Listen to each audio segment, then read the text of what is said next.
News Jax starts right now.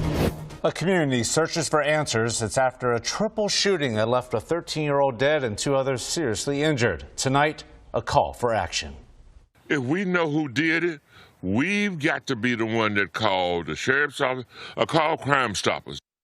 Tonight, the gunman is still on the run after a drive-by shooting. Good evening. I'm Ben Becker. The shooting happened at the intersection of West Moncrief and New Kings Road following a football tryout on Saturday.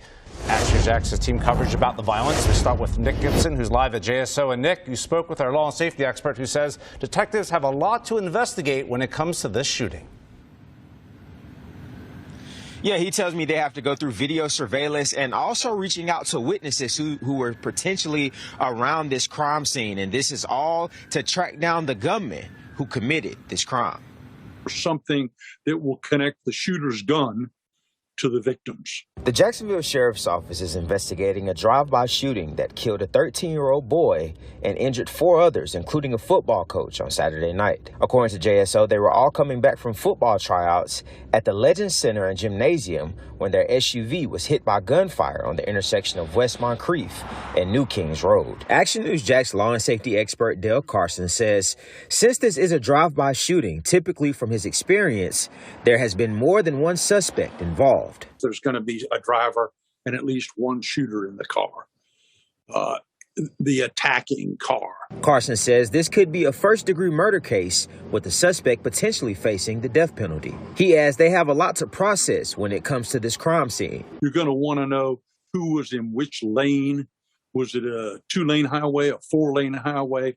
All of those things become critical. Donald Floyd leads the anti-violence group Mad Dads. He tells me this entire situation is sad. If you had a problem with the driver or somebody in the car, do it with them.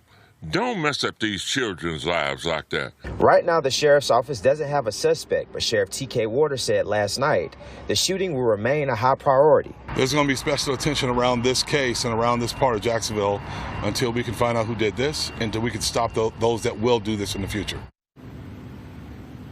Now, I also reached out to 2 coaches who were at this trial this afternoon, and they said they didn't have any comment about the situation. We're still trying to update the situation as far as what the victims are and what condition they are in as of now, but we're waiting to confirm that information as well.